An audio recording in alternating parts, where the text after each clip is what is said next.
bahwa ketika Allah mengizinkan satu kesulitan hadir dalam hidup kita, secara bersamaan Allah sudah mengirimkan banyak kemudahan, bahkan kemudahan itu tidak terbatas jumlahnya. Nah, ini yang menarik Bapak Ibu. Ini kalau kita paham ini bisa nangis-nangis kita. Kita bahas. Usr artinya apa? Usr, kesulitan. Yusr, kemudahan. Ada yang beda nggak Bapak Ibu lihatnya? Nih, rahasianya di sini. Penggunaan alif lam. Kalau tahu makna ini, ya Allah ngasih alif lam aja, itu jadi kunci banget. Penggunaan alif lam aja, ini bisa merubah heart setnya seseorang. Padahal cuma pakai alif lam. Ketika menggunakan kata usr, Allah memakai alif lam. 40 tahun yang lalu ya, kita itu kalau di dunia itu masa keemasan kreativitas tahun 70-an. Di situ sebelumnya sudah ada, setelah Elvis ada Beatles, kemudian macam-macam grup sampai ke Black Sabbath, sampai ke Deep Purple, sampai Led Zeppelin, sampai kemudian Guns N' Roses, sampai kemudian macam-macam. Itu tahun-tahun keemasan peradaban kreativitas. Dan ketika itu kami itu punya harapan, punya cita-cita, punya semangat hidup luar biasa, dan membayangkan Indonesia 20 tahun lagi, 30 tahun lagi itu akan gemah ripah loh jinawi. Itu waktu itu jebul belegedes tadi itu.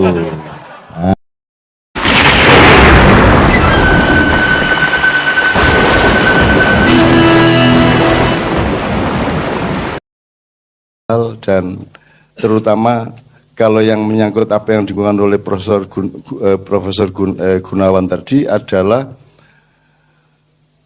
bahwa kita ini dalam bermaiyah ini kita selalu,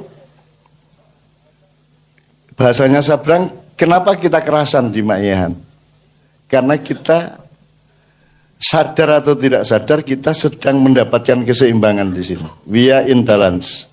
So kita tidak mau meninggalkan ini, karena kalau nanti kita pergi, kita keseret-seret miring ke sini menjadi tidak seimbang lagi. Selama kita bersama begini, kita mendapat keseimbangan. Kita berada dalam titik imbang yang luar biasa yang membuat kita eman untuk meninggalkan kebersamaan kita ini. Maka kita harus mengetahui persis semua yang sedang kita alami. Dalam arti begini, Anda kalau makan nasi kan harus yakin dan punya pengetahuan bahwa itu benar-benar nasi, baru Anda makan. Kalau Anda tidak yakin dan tidak punya ilmu atau pengetahuan bahwa itu nasi, kan Anda tidak makan. Benar enggak? Itu kalau nasi gampang. Tapi kalau presiden, Anda tahu persis siapa calon A, siapa calon B, baru Anda menentukan pilihan. Sekarang saya tanya, Anda bisa enggak mendapatkan akses informasi untuk mengetahui si A atau si B itu? Kalau secara umum rakyat mungkin enggak mengetahui. Jadi Anda ini harus memakan nasi yang tidak jelas nasi, kan gitu kan?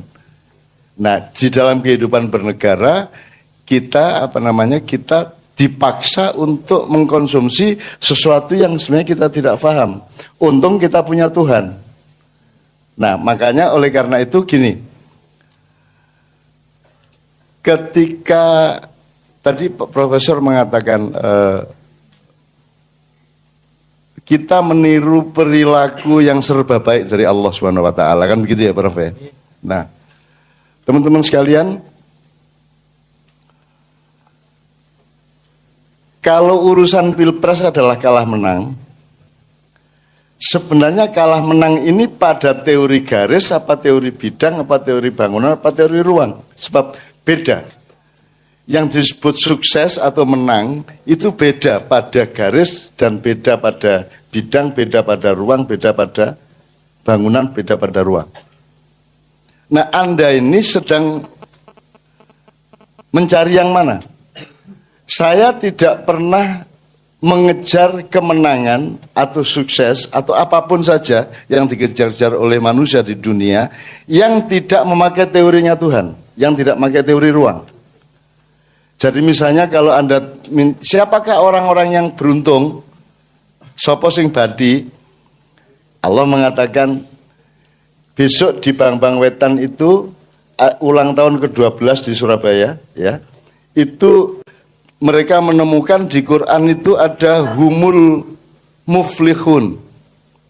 Mereka orang-orang yang beruntung. Itu ada 12 di Al-Quran. Ya. Nah, beruntung ini menurut siapa? Nah, yang sekarang selama ini Anda kejar itu beruntung menurut siapa? Pakai parameternya siapa? Nah, saya tidak pernah memakai parameter selain parameter Tuhan. Ya jane ya susah awalnya ya. Ning suwe-suwe Allah sendiri menolong untuk membuktikan. Jadi yang disebut menang itu yang gimana sih? Apakah seseorang yang mau melamar seorang wanita terus tidak diterima oleh bapaknya, apakah itu gagal? Belum tentu kan? Nanti setelah sekian tahun mungkin baru Anda tahu bahwa untung saya nggak jadi sama dia, betul enggak? Jadi sekarang gagal dan tidak gagal ini urusan garis apa urusan ruang sebenarnya. Kalau Anda berpikir secara ruang, maka Anda tidak pernah rugi. Karena Anda selalu optimis dan Anda bisa mengusahakan untuk memperbaiki segala sesuatu. Jadi sekarang menang, kalah, benar, salah, sukses, gagal, dan sebagainya itu pakai parameter siapa? Kalau Anda pakai Al-Hasr ya, la yastawi ashabun nari wa ashabul jannah, ashabul jannati humul faizun. Orang yang beruntung wong sing badi kuwi sing mlebu swarga. Nah, sing mlebu swarga iki tidak pernah dijelaskan sing piye kan gitu. Selalu hanya linear bahwa kalau Anda sholat rajin Anda. Sekarang aku tanya, ini mumpung ngomong sholat. Sholat 5 waktu itu garis, bidang, bangunan apa ruang? Ayo, Sajal. Ayo Mas. Berani ambil keputusan di dalam ilmu Anda. Anda sholat 5 waktu, puasa Ramadan, naik haji. Itu garis, apa bidang, apa bangunan, apa ruang yang tidak terbatas? Ayo Mas.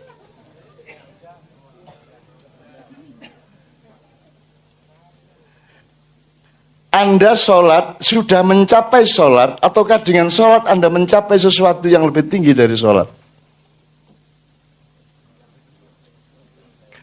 Kalau Anda berpikir sholat adalah garis atau bidang atau bangunan, maka begitu Anda selesai sholat, Anda sudah berhasil. Tapi kalau sholat adalah ruang, maka sholat Anda itu adalah jalan untuk menemukan sesuatu yang lebih tinggi, yang lebih sejati, yang lebih abadi.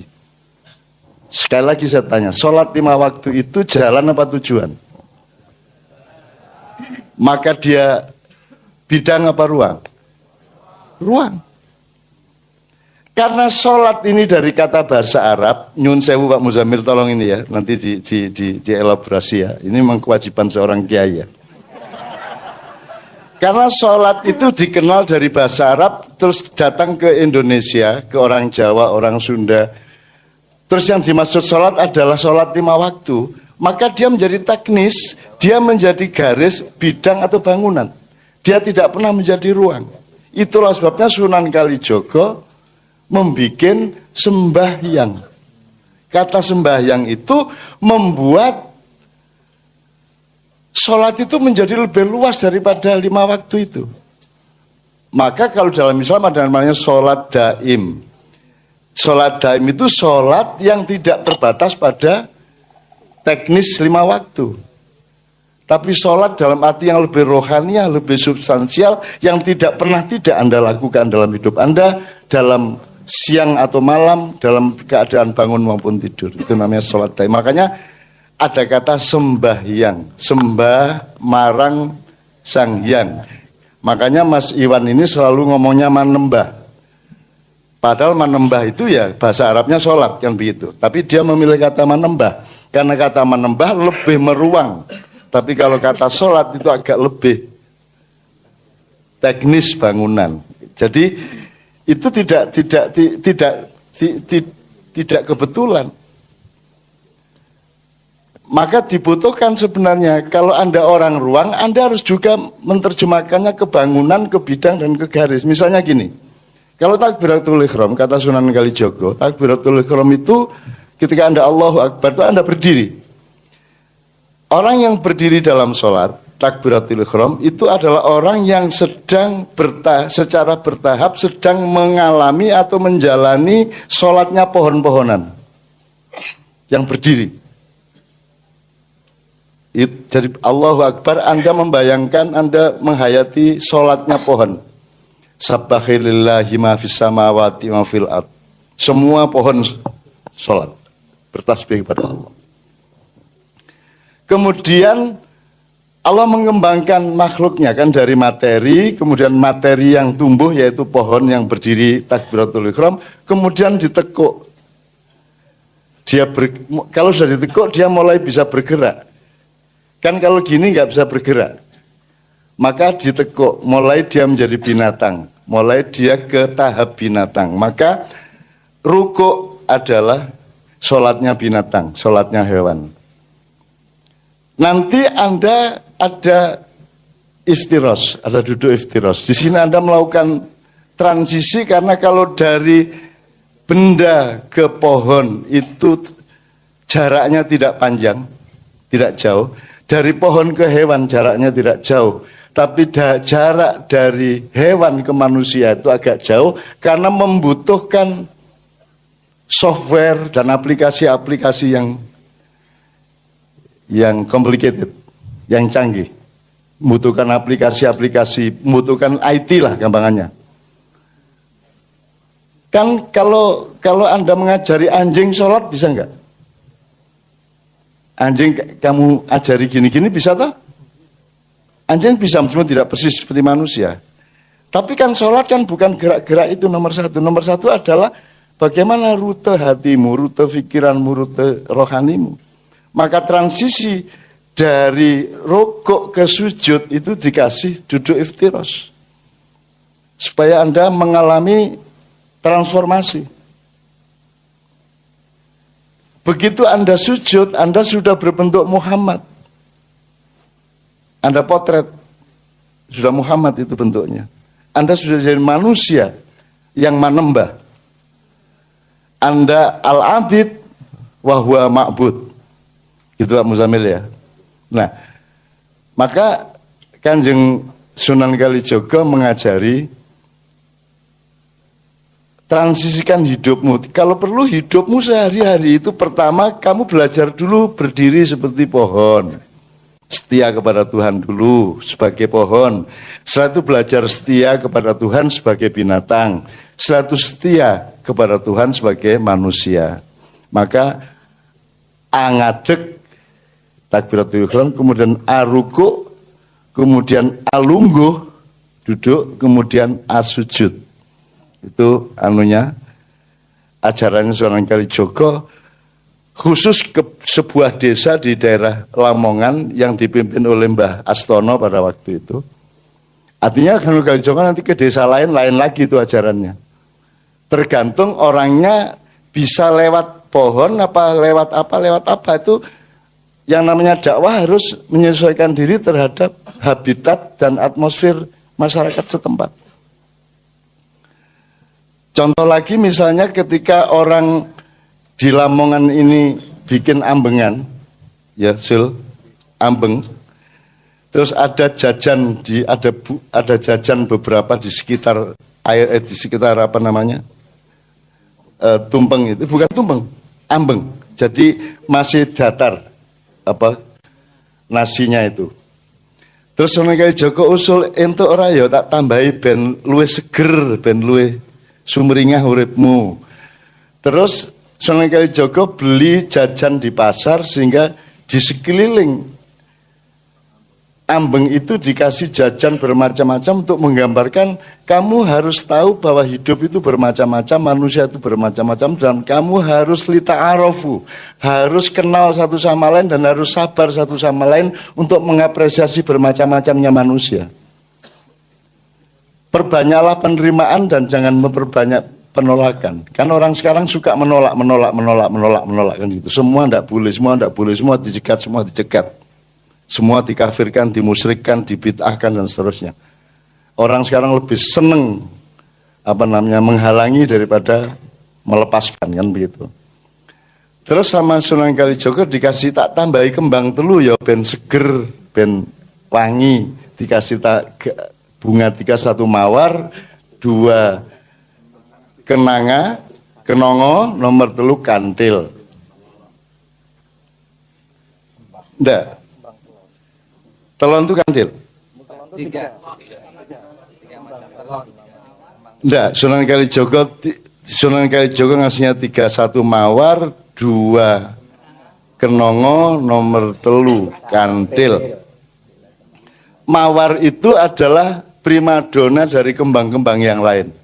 Dan dia menggambarkan beragamnya makhluk-makhluk Allah di sebuah kebun, kembangnya macam-macam, manusianya macam-macam gitu ya. Itu gampangannya pluralisme, multikulturalisme gitu ya. Itu dilambangkan oleh bunga mawar. Terus kenongo itu apa? Kanjeng Sunan kenongo itu kenong ini. Monggo arep HTI monggo, arep FPI monggo, arep Ansor monggo, arep Muhajirin monggo, arep FPI monggo, arep Pemuda Pancasila monggo, arep grup mancing monggo, sakarepmu. Ora masalah. Silakan memilih Anda mau Gerindra monggo, mau PDP mau no problem. Enggak masalah. Angger kantil. Kantil ngiwonengen lan kantil menduwur. Nah, kalau ada satu yang tidak kantil seperti PKI itu. Ya toh? Ada orang kantil.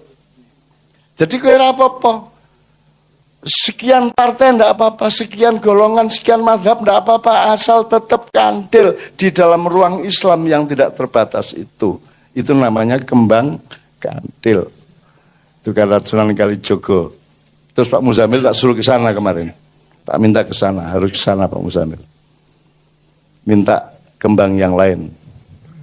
Khusus untuk Parangkusumo sama Samas.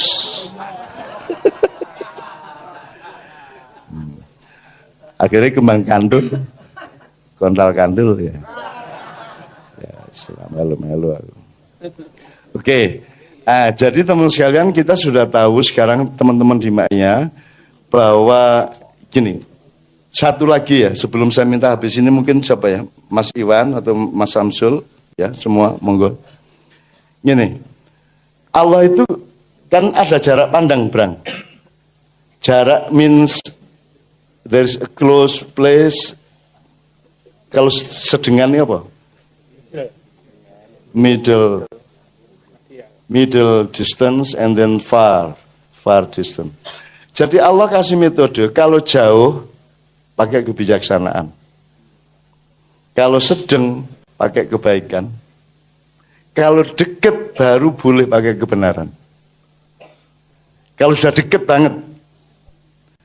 Kalau masih jauh jangan ngomong kebenaran, nanti bisa bertengkar. Kalau udah deket, sudah bubujuan, cedak, konco cedak, orang apa ngomong bener. Yang kalau ngomong ke tetangga yang masih agak jauh, iso kerengan. Gitu loh. Jelas ya Mas ya? Ayatnya jelas. Kalau ud'u ila sabili rabbi, kalau urusannya masih sabil, arah, di mana kita urusan sama banyak orang yang belum tuh kita kenal, itu kuncinya bil hikmah. Ud'u ila sabili rabbika bil hikmah, tidak boleh bil khair, bil haq dan seterusnya, tapi bil hikmah. Itulah yang dibawa Kiai Kanjeng dan itulah yang saya berani melakukan. Saya harus ketemu dengan orang yang saya tidak kenal tiap hari berpuluh-puluh ribu. Dan kunci nomor satu bukan kebenaran dalam diri saya, kunci nomor satu adalah wisdom, my wisdom to them. So I have to learn. Saya harus belajar dulu ke mereka. Mereka harus saya serap, mereka siapa, saya apresiasi, saya hargai, saya hormati, saya kenali, saya identifikasi, supaya saya tahu yang paling bijak untuk saya omongkan kepada mereka itu apa. Kan gitu. Maka ud'u ila sabili rabbika bil hikmah. Jelas, kalau jauh bil hikmah, Pak Muzamil ya. Karena yang diajak kan berarti yang belum fisabilillah rabbika. Belum fisabilillah rabbika, jadi masih di sana, masih out. Ya. Kalau sudah satu golongan, gampangannya sudah satu bebrayan, satu society atau satu community, itu juga bukan kebenaran yang kita tonjolkan, tapi kebaikan. Maka fastabiqul khairat. Kalau sudah deket banget, baru hak, baru tawasau bil haqqi wa tawasau bis sabr. Jadi gini Mas, misalnya grup WA. Kan isinya kan tawasau bil haqqi atau tawasau bis sabr. Loh nanti dulu kamu belum tentu kenal sama membernya kok. Mestinya bil hikmah. Kalau grup WA antar anggota Kiai Kanjeng sudah boleh menasihati, Mam. Jamu Mam. Misalnya gitu ya. Pamane gitu. Itu boleh, tapi kalau saya menasihati Profesor Gunawan, Prof, jamu Prof. Loh, jaraknya tidak cukup dekat sama beliau. Saya harus ngomong kebaikan, syukur, kebijaksanaan. Kalau sudah dekat, baru tawasau bil haqqi wa tawasau bis sabr. Coba sekarang ada orang bawa rengkek bago isinya padi. Terus jatuh, ngelimpang, padi ini tumpah. Wes. Terus kue ora kenal wonge terus kondo, Mas yang sabar ya Mas. Ditempelin ora kowe. Ayo ngomong sabar tak tonyo raimu. Ngono, itu kan betul enggak Mas? Betul enggak?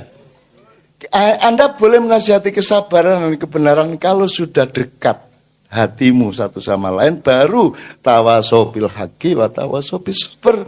Kalau masih agak jauh, yang baik saja yang Anda lakukan. Lho, nek wis kanca Mas ngomong ngono Mas, tapi nek kowe ming wong kampung sing ora tepung satu sama lain aja ngomong ngono.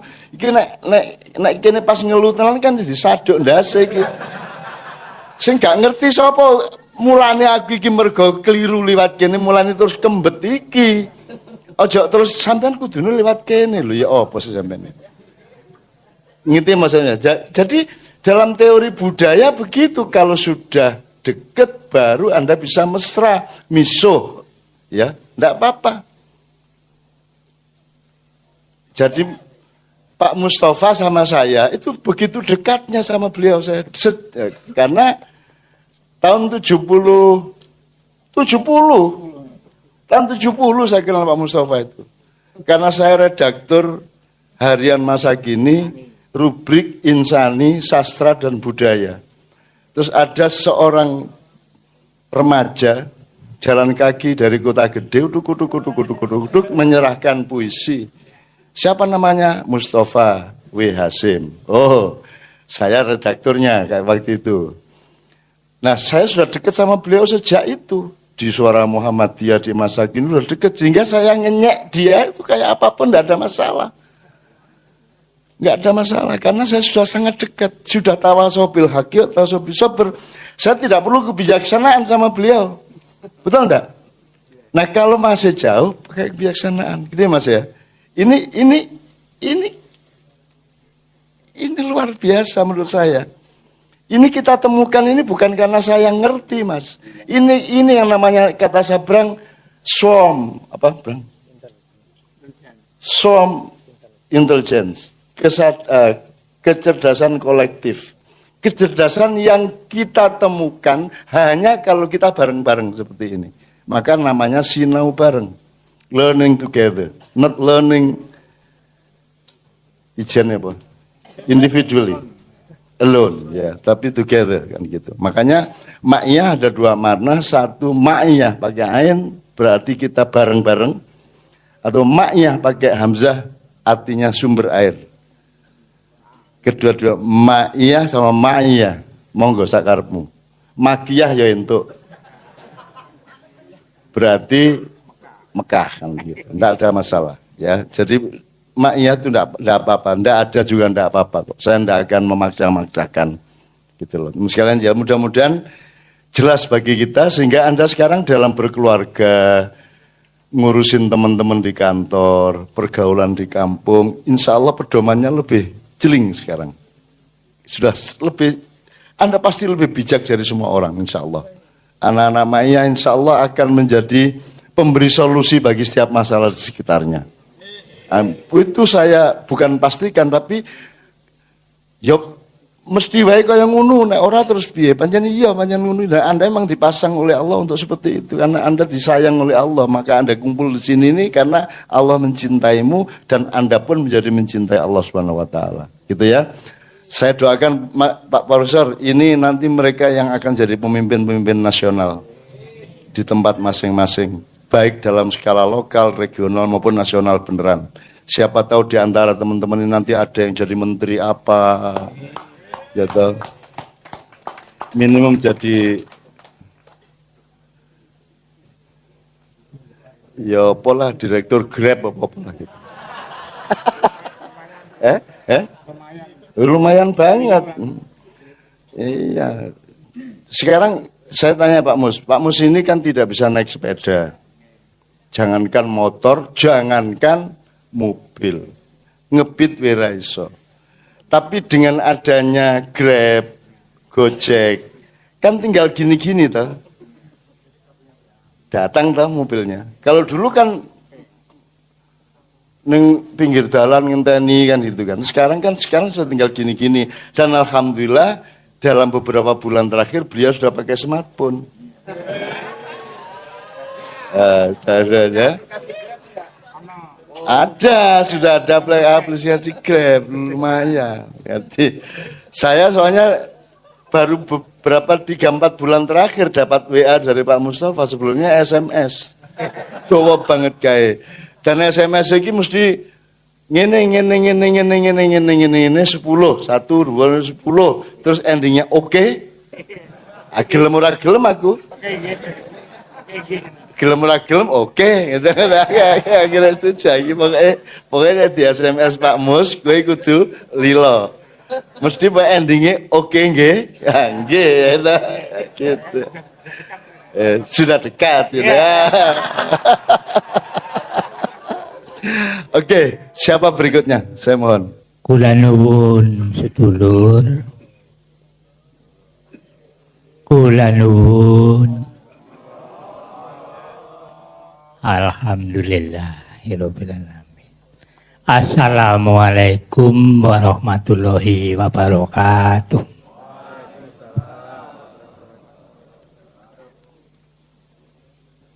Perkenalkan dulu. Nama saya Hadi Wijaya. Di Banyumas dikenal Kang Hadi. Alhamdulillah saya menikmati berkahing Gusti ingkang Maha welas asih. Zaman remaja tahun 70-an, lawase 11 tahun kula teng Jogja mriki. Nggih janjane asring ketemu kali Cak Nun. Sebab pada waktu semena tukang gelandang teng Malioboro. Yen Cak Nun teng bidang sastra, kula teng bidang lukis. Lan iki gandeng panggilan tugas tahun 18 kula bali maring Banyumas merga ngayahi tugas dadi guru SMA. Tapi katresnaning Gusti masyaallah sedulur, jrone 6 tahun iki kula dipanggihaken malih kali sedulur tua kula Giniku Mbah Nun dalam suasana yang sudah sangat berbeda. Umur sudah sama-sama tua. Tapi beliau sudah sangat matang. Dan saya merasa masih tetap bocah. Melalui sedulur lanang saya ini, Kang Tidut, lan anak-anak Banyumas sing pada damel komunitas Makyah jenenge Juguran Sapangat, kula dipanggihaken malih kali Kang Mas kula sing kula tresnani nggih Cak Nun utawa MH Ainun Najib niki. Dadi kula nalikane wau sek momong putu ditelepon kali sedulur lanang niki, "Mbah, si arep melu maring Jogja apa ora?" Lah niku, "Oh iya nyong wingi rasan karo Kaki Tidut." Ya, ya angger bisa ya melu ning dingin nyong lagi momong putu ninine urung bali. Ngerti ninine nggih? Iya. Sebab bojo kula alhamdulillah dugi sepriki dereng pensiun. Si mulang mongko seniki mulange baline nganti sore. Lah niku sing biasane bali jam 3, kula nembe mawon jawab telepone sedulur lanang niki kok krungu gletek-gletek nang ngarep suarane sapa kae, oh jebule mantan kekasih tercinta. Alhamdulillah. Berarti ya kan si istri bukan kekasih lagi. Ya, artinya apa? Gusti Allah menghendaki saya untuk ketemu lagi dengan saudara-saudara saya di ini namanya Mojopat Sapangat ini dan panjenengan sekalian. Alhamdulillah pada usia yang sudah 4 tahun lebih dari 60 ini saya tetap diberi kebahagiaan oleh Tuhan untuk tetap bisa terus berkumpul dengan orang-orang muda. Di antaranya kalau di Banyumas yaitu dengan orang-orang muda dalam Juguran Sapangat ini. Ini saya partner, kaki-kaki loro niki partner. Angger iki Pak Gede kula kakine.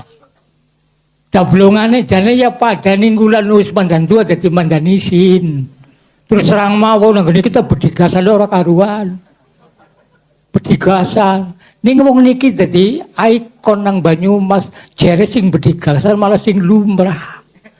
Lah niku. Hebatnya ki wong gemblung. Ning sing ngangeni niki pirang-pirang berarti wong pada gemblung kabeh. Lah niku.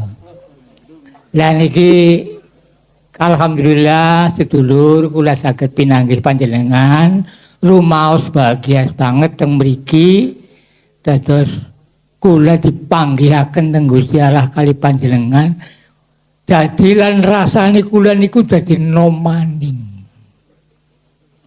Nah niku. Mugi-mugi donga kula lan panjenengan tetap panjenengan sehat, bahagia, tetap semangat. Dan orang muda memang harapan orang-orang tua untuk tetap semangat, jangan gampang menyerah, sebab inilah modal untuk bisa menempuh perjalanan yang lebih jauh ke depan. Saya yakin dan saya doakan sukses untuk Anda semua. Allahumma amin. Nah, niku perkenalan kula sekedhik. Alhamdulillah dugi sepriki 10 tahun menjelang pensiun. Kula niku kaya dene ditarik malih kaya nalikane tahun 70-an.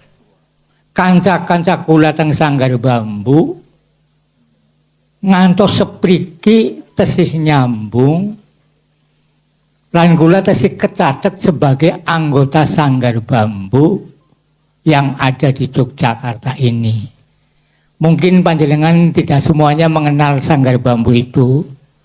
Satu-satunya sanggar seni di Yogyakarta yang dilahirkan atau dimunculkan tahun 1959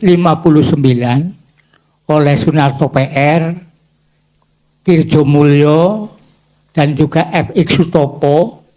Pada waktu itu diantaranya juga ada Janarto, ini Mbah Narto PR, tanggal 22 Juli yang lalu telah dipanggil Tuhan Yang Maha Kuasa. Mudah-mudahan mendapatkan tempat yang indah di sana. Allahumma amin. Sebelumnya juga dipanggil saudara kita Janarto. Itu seorang penyair dan juga seorang perupa. Itu lebih awal. Juga ada satu lagi GM Sudarta yang dulu dikenal dengan karya-karyanya lewat Kompas, yaitu Pasikom. Ini beliau bertiga sudah dipanggil pulang ke rahmatullah. Mudah-mudahan beliau-beliau ini mendapatkan tempat yang indah di sana.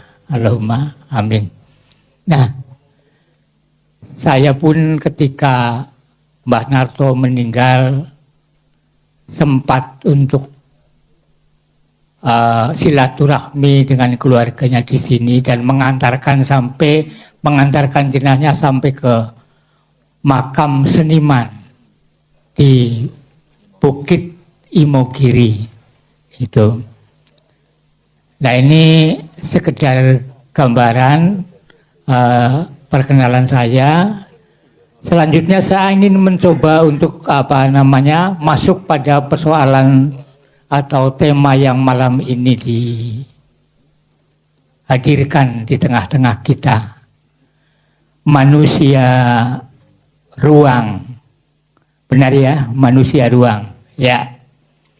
Saya akan mencoba melakukan pendekatan sebagai wong Banyumas. Ini bukan suatu kebetulan. Tentu Tuhan punya kehendak, punya maksud bahwa saya dilahirkan masa kanak-kanak di Banyumas, masa remaja sampai menjadi pemuda di Jogja, kemudian melanjutkan masa dewasa dalam pengabdian kepada masyarakat kembali ke daerah asal di Banyumas. Dan sebagai wong Banyumas, biasanya ada sebutan perek watu adoh ratu. Artinya apa? Wilayah Gung Liwang Liwung, wilayah hutan belantara yang jauh dari kekuasaan ataupun dari wilayah kerajaan. Sebagai wong Banyumas tentu tidak beda dengan masyarakat lain untuk berekspresi di dalam kehidupan. Ekspresi orang desa, ekspresi orang kampung tentu berbeda dengan ekspresi dari orang-orang dari kalangan masyarakat yang lebih tinggi dalam pengertian secara tatanan pemerintahan seperti kerajaan di Yogyakarta. Ada satu lagu yang sangat menjadi ciri khas bagi wong Banyumas, yaitu yang judulnya Eling-eling. Saya tidak akan menyanyikan lagu itu, tapi syairnya saya sampaikan sepintas. Eling-eling, wong eling balia maning. Kalau bahasa sininya eling, bahwa orang hidup itu akan kembali lagi. Balia maning. Eling-eling, wong eling balia maning. Ya. Lah itu kalau senggakan orang Banyumas seperti itu. Artinya kita ini sebagai titah, sebagai makhluk ya, milik Allah Subhanahu wa Ta'ala, di muka bumi ini hanyalah perantau. Kampung halaman kita yang sesungguhnya itu bukan di sini, yaitu di asal kita itu. Di mana? Di pangkuaning Gusti. Nah, itu digambarkan bahwa dalam Lagon Banyumasan itu perjalanan kita di muka bumi ini tidak bedanya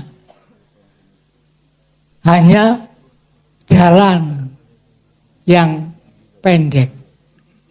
Karena itu harus tetap ingat atau eling agar kita bisa kembali ke asal dengan selamat. Nah, lalu digambarkan pada bait berikutnya. Kapanane ketemu pada dewekan.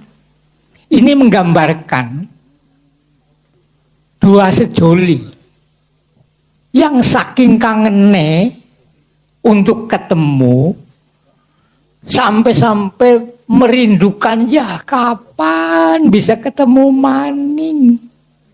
Ya pada ngapa nggak ketemu? Mau apa? Nah, lalu apa lagi? Sebuah kebahagiaan, kenikmatan. Ketika sepasang sejoli ini bertemu. Ketemunya dengan siapa? Pada dewekan, artinya hanya ada dua itu. Si laki dan si perempuan. Bisa dibayangkan apa yang dilakukan. Kalau menurut Profesor Gunawan tadi, Nuwun Sewu, barangkali mengibaskan sarung saja bisa meteng. Ini gambarannya seperti itu. Nah ini kalau kita maknai secara sosial seperti itu. Tapi sebetulnya kalau kita cermati secara dalam, bahwa Lagon itu bukan semata-mata menggambarkan sosok pasangan manusia laki dan perempuan yang sedang dimabuk oleh cinta. Tapi yang sesungguhnya adalah hendak menggambarkan bagaimana hubungan antara Gusti dengan titahnya. Barangkali kalau meminjam istilah yang lebih tinggi lagi, manunggaling kawula lan Gusti. Jadi di situ kita sebagai titahing Gusti dititahkan hidup di muka bumi ini, sesungguhnya selalu dalam perentul hati yang paling dalam ada rasa kangen yang luar biasa dengan pasangan sejati kita, yaitu yang menciptakan dan menghidupkan kita di muka bumi ini. Saking kangennya kita manusia ini kepada Gustinya, wong Banyumas secara sederhana menciptakan lagu eling-eling itu tadi. Kapanane ketemu pada dewekan, yaitu ketemunya insan, manusia sebagai titah dengan Gusti sebagai penciptanya. Nah ini pemaknaan dari lagu yang sangat sederhana dari kesenian wong desa dari wilayah Banyumas tentang eling-eling, lamun wong eling besok bakal bisa bali maning, akan kembali lagi ke asal. Lalu timbul pertanyaan, apakah ada titah di muka bumi yang tidak kembali? Wallahu alam. Tapi secara logika sangat masuk akal. Ya kalau dalam hidupnya tidak pernah eling, tidak pernah menyadari diri sebagai manusia, sebagai titah, dan tidak pernah melaksanakan ataupun melakukan tugas-tugas yang diberikan Tuhan ke muka bumi ini, ya kapan bisa bali? Tembunge wong Jawa bisa mati ke selong atau ke gawa ke pihak yang lain atau mati nyasar. Ya Allah ya Rabbi, saya di usia menjelang pensiun sebagai guru dipertemukan dengan anak-anak tercinta Ma'iyah, khususnya di Purwokerto, yaitu dengan nama Juguran Sapangan. Seperti saya dihidupkan kembali dalam suasana remaja dulu. Semangat untuk hidup, juga semangat untuk mati. Sebagaimana ditulis dalam karya sastra oleh agak lupa ini, semangat untuk hidup dan semangat untuk mati. Nasa Jamin. Ya. Dan alhamdulillah sedulur kabeh, saya merasa bahagia sekali malam ini dipertemukan dengan Anda semua, orang-orang muda, orang-orang bahagia, dan saya bisa menyaksikan bagaimana kehidupan orang muda sekarang yang sangat jauh beda dengan masa muda pada zaman saya, zaman Cak Nul, dan zaman Mbah Hasim. Mas Mustafa, maaf. Iya, kadang-kadang sok keliru ya, wong tua cokan kayak gue ngapurane. Nah ini dulu digambarkan bagaimana untuk bisa ditulis, tulisannya dipajang saja sampai digambarkan Pak Mustafa jalan kaki sejauh itu. Memang itulah kehidupan dulu sangat beda dengan sekarang. Tapi esensinya sama. Hanya suasana luarnya saja yang berbeda. Yang jelas, Anda sekarang memasuki zaman keemasan. Hidup di mana serba kemungkinan bisa terjadi dan kebahagiaan bisa ditemukan dari berbagai arah. Yang penting bagaimana mensikapi hidup ini. Tapi tantangan Anda saat ini jauh lebih besar dibandingkan dengan tantangan yang kami hadapi dulu pada tahun 70-an. Tapi jangan pesimis, tetaplah semangat. Karena apa? Kita harus tetap memiliki spirit untuk tetap hidup, sekaligus juga spirit untuk mati, agar kita kembali lagi ke asal manunggaling kawula lan Gustine. Allahumma amin. Ngaten nggih sedulur, matur nuwun. Assalamualaikum warahmatullahi wabarakatuh. Kelilan, angger wong Banyumas pamit kowe kelilan. Nuwun. Tepuk tangan sekali lagi. Ini sahabat saya. Kalau Anda membayangkan 40 tahun yang lalu ya, kita itu kalau di dunia itu masa keemasan kreativitas itu tahun 70-an. Di situ sebelumnya sudah ada, setelah Elvis ada Beatles, kemudian macam-macam grup sampai ke Black Sabbath, sampai ke Deep Purple, sampai Led Zeppelin, sampai kemudian Guns N' Roses, sampai kemudian macam-macam. Itu tahun-tahun keemasan peradaban kreativitas. Dan ketika itu kami itu punya harapan, punya cita-cita, punya semangat hidup luar biasa, dan membayangkan Indonesia 20 tahun lagi, 30 tahun lagi itu akan gemah ripah loh Jinawi. Itu waktu itu jebul belegedes tadi itu. Nah, kan gitu kata Pak Mustafa. Nah, bayangin jenengan kalian kula niki nek ora serawung karo kanca-kanca iki, karo putu-putu kaya ngene iki, kalau kita tidak punya Ma'iyah, kalau kita tidak punya forum, tidak punya majelis seperti ini, apalah kami ini yang sudah gagal untuk membangun negara, gagal membangun masyarakat dan bangsa. Tapi alhamdulillah dengan kita berkumpul seperti ini, hidup kita menjadi abadi. Jelas hidup kita menjadi abadi. Kita punya perspektif dan jangkauannya sangat jauh. Kita menjadi tidak pernah putus asa, kita menjadi penuh harapan, kita menjadi ruang yang tidak terbatas.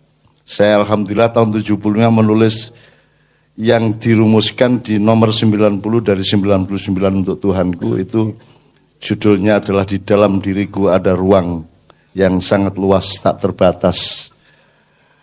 Diapain saja tidak ada masalah, dilukai, dibakar, dibuang, diapakan, karena dia ruang, maka dia tidak terpengaruh, dia tetap berada dalam kebahagiaan manunggaling kawulan Gusti. Jadi sekali lagi kita yang bergembira bukan hanya jenengan, saya ikut bergembira, kita semua bergembira. Sekarang kita punya waktu sisa, kita akan dengan penuh tawaduk kepada Profesor Gunawan sama Mas Brad.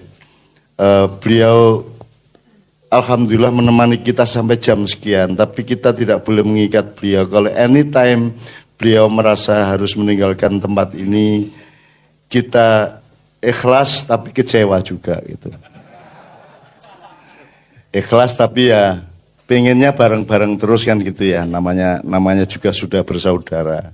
Jadi Prof, mohon izin jenengan kita siksa sampai malam. Ini schedule-nya sekarang jelas rundown-nya.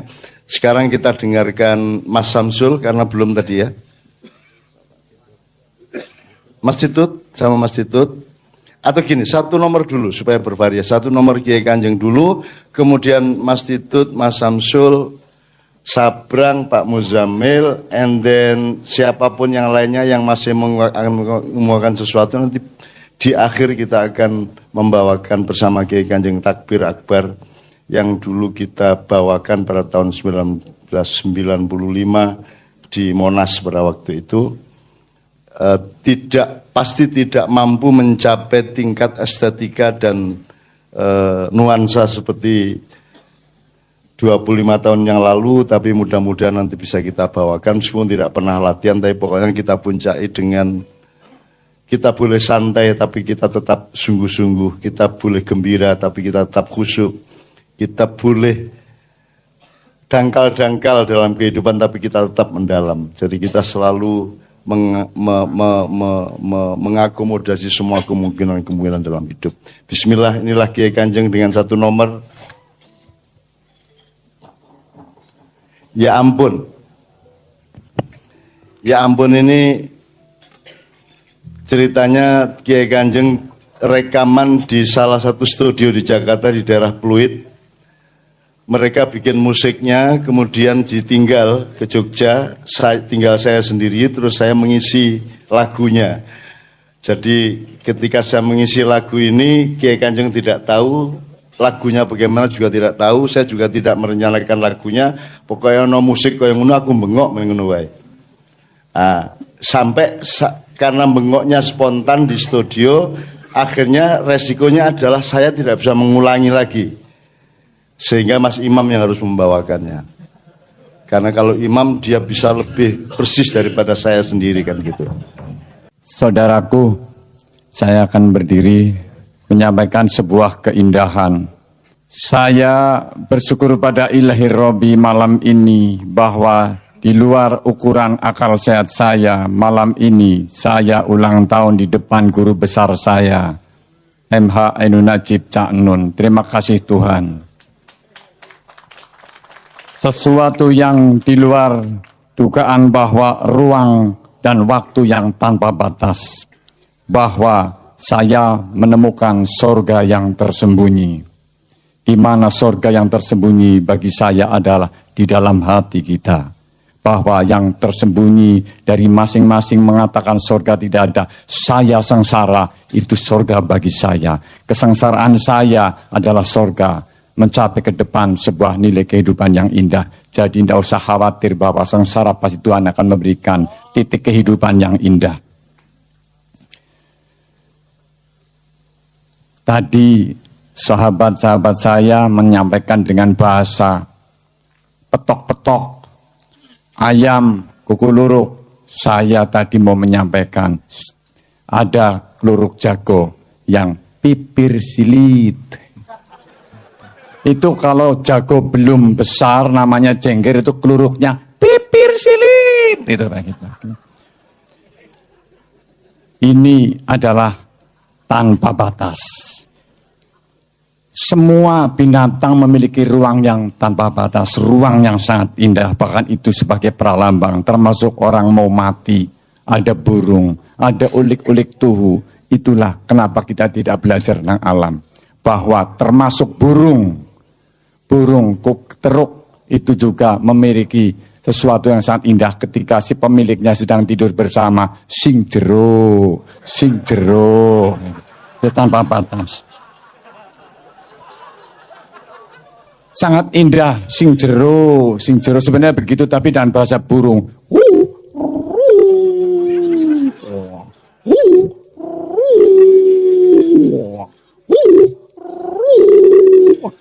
Deruknya menyauri dengan sambutan yang sangat indah.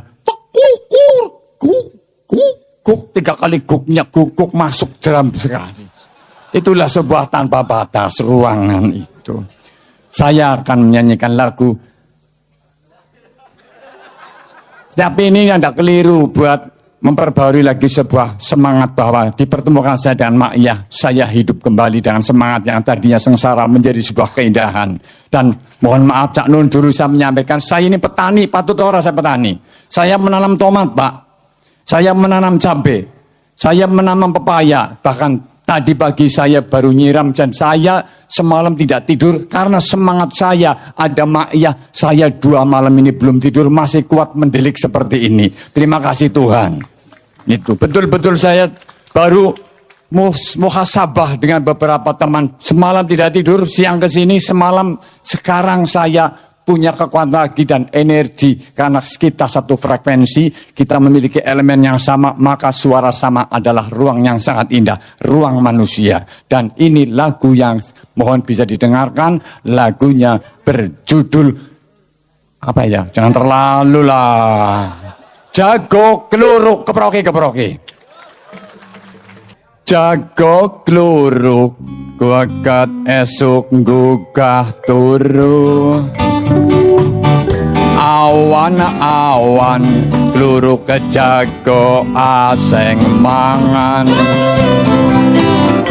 Tengah wengi kluruk kejago jere anak prawan meteng. Sandekala kluruk kejago weruh setan. Aneh jago kluruk kagat esuk gugah turu. Awan kluruk kejago aseng mangan.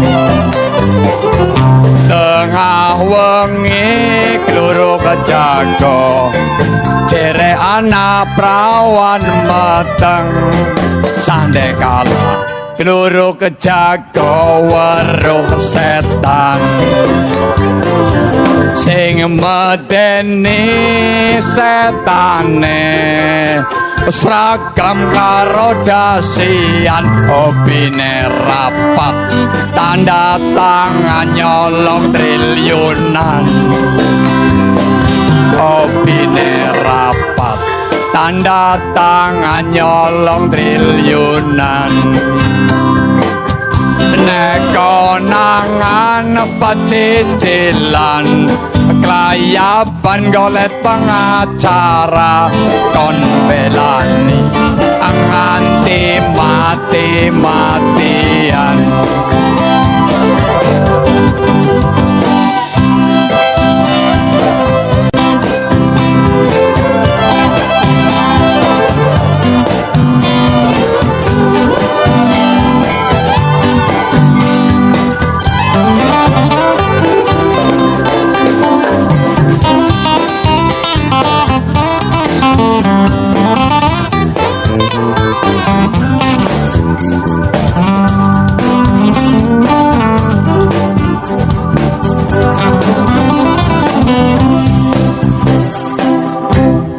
jago kloro kakak esuk nggo turu awan-awan kloro kejago aseng mangan tengah wengi kloro kejago jere ana prawan meteng sande kala kloro kejago weruh setan sing medeni setane seragam karo dasian hopine rapat tanda tangan nyolong triliunan nekonangan pecicilan kelayapan golek pengacara kon belan nganti mati-matian keproki siji maning terus nyong salam nggih Kak Leto nggih pangapura nggih kakine nyong kayane mau megap-megap anu wis tua ngelingna kadalunggang jaran sekali saya salam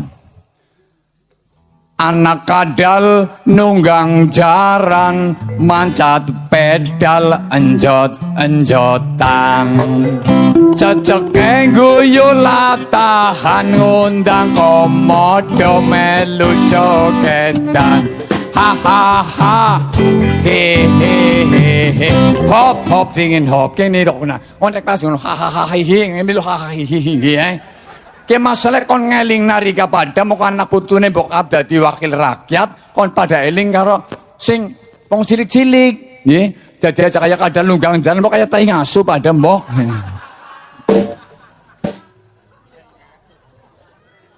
Ki ngeling nak pada zaman nak milih-milih pada waras anak kadal nunggang jaran mancat pedal enjot-enjotan ceceke guyu latahan ngundang komodo melu jogetan hahaha hehehe hahaha hehehe kadal mlumpat ceceken cimprak komodo nedelek-delek hahaha hehehe hahaha hehehe jagat tingkir nunggang gesek adik kawal bayam mangap gawa ketek tingkrang nang pundak mangan gedang larong iwi-iwi hahaha hehehe hahaha hehehe sepur kuwik mlaku ngalor nabrak kirik mumbul mengendhuwur kaki carik mangan bubur kepanasan mumbul hahaha hehehe hahaha hehehe lagi nyong eling nasi siji kang tutup rungokna dingin ki waras apa ora njajal ki wong Banyumas sing ngene ngacung jajalan apa ora anak subhanallah ki kaki didok lah tua siji ngacung ini untuk mengelingaken sing kearifan lokal aja ngasih pada kelalen nggih dadi kabeh kearifan lokal ki duri-puri piye genjering apa baik kan kearifan lokal ki ya, aja wong luar pada pingin nyong, anak wong Rusia dolan menggonku latihan ebek-ebekan. Bukan Rusia, sekang India pada takon karo wong gemblung. Ya ora apa-apa, alhamdulillah wong luar pada gelem latihan nang kene lah. Anaknya pada cek lalen. Ayam jago nucukusan nyenggol panci pada petakan budayane Banyumasan ayo pada dilestarikan hahaha he he he he, ha ha ha, he he he. Cukup matur suwun kelilan. Assalamualaikum warahmatullahi wabarakatuh.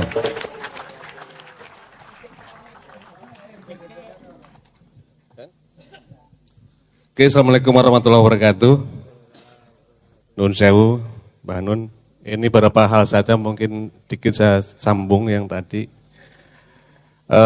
Dulu-dulu kita lahir dari kesempitan, kemudian masuk ke dunia keluasan. Tapi karena sekolah, karena pilihan-pilihan hidup kita bergeraknya kepada kesempitan. Sehingga itu menjadi satu hal yang harus kita renungi terus-menerus. Kalau sudah jadi ekonom, jadi pak guru, jadi apapun saja, nah, itu semua kadang-kadang kita terlupakan bahwa itu tidak menjadikan kita kembali ke sejatinya sebagai manusia yang meruang tadi. Kita tuntut gaji besar, kemudian dengan kanan kiri kita tidak peduli dan seterusnya, sehingga kesempitan-kesempitan terus yang kita lakukan sehari-hari. Padahal di Ma'iyah ini kita setiap hari belajar begini, ini tidak hanya sekedar ilmu, pengetahuan, tapi harus jadi laku kehidupan. Kan gitu ya?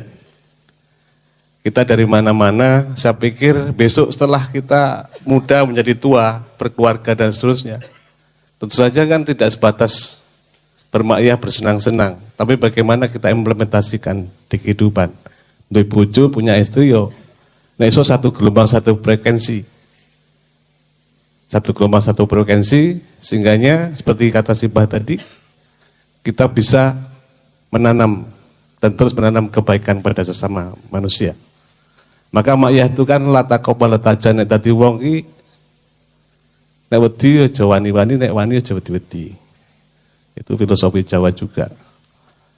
Lata kopal letajan innallaha ma'ana. Itu.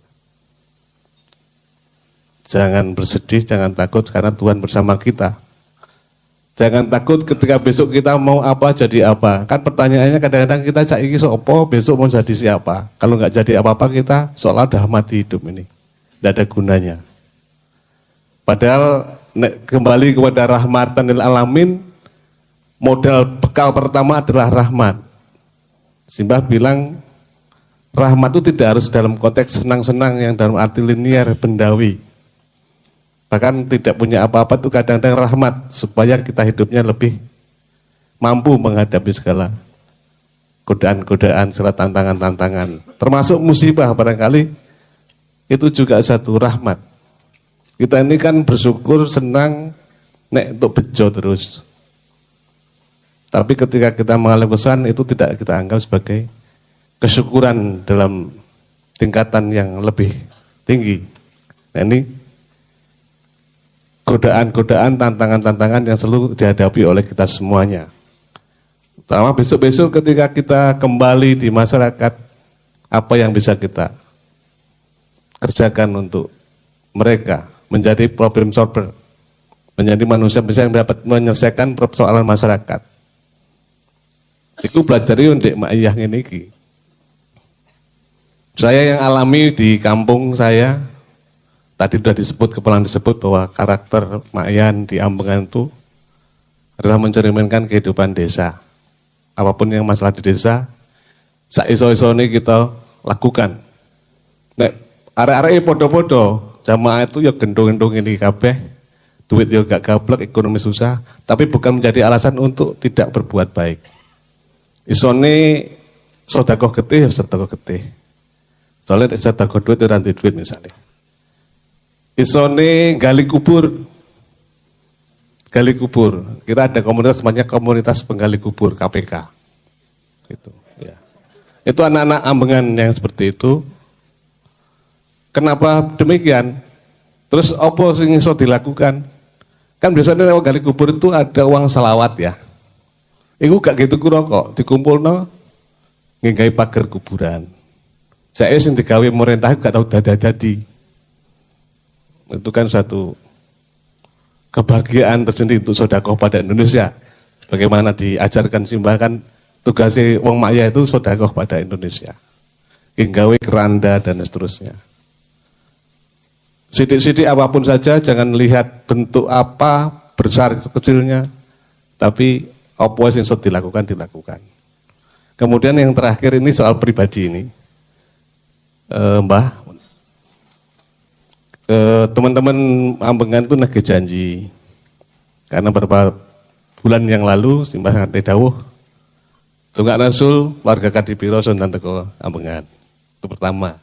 Kemudian yang kedua, beberapa bulan yang lalu juga beliau matur 2018 insyaallah tekon di Ambengan. Niku. Kemudian yang ketiga, amin dulur nggih. Ya. Yo nek jarane anak iku yo kadang-kadang nek rasa kepengin kan ditekani bapake gitu, mbahe. Alhamdulillah sekali keluarga Menturo mulai Cak Pua, Cak Mip, Cak Yus, Cak Anang, Mbak Roh, Cak Mip bersama istri dan Cak Puat bersama istri sudah. Gus Sabrang juga pernah sana. Tinggal Simbah sama Cak Zaki yang belum. Tinggal Simbah sama Pak Zaki yang belum. Insyaallah mudah-mudahan Tuhan Gusti Allah ijabah ya. Niki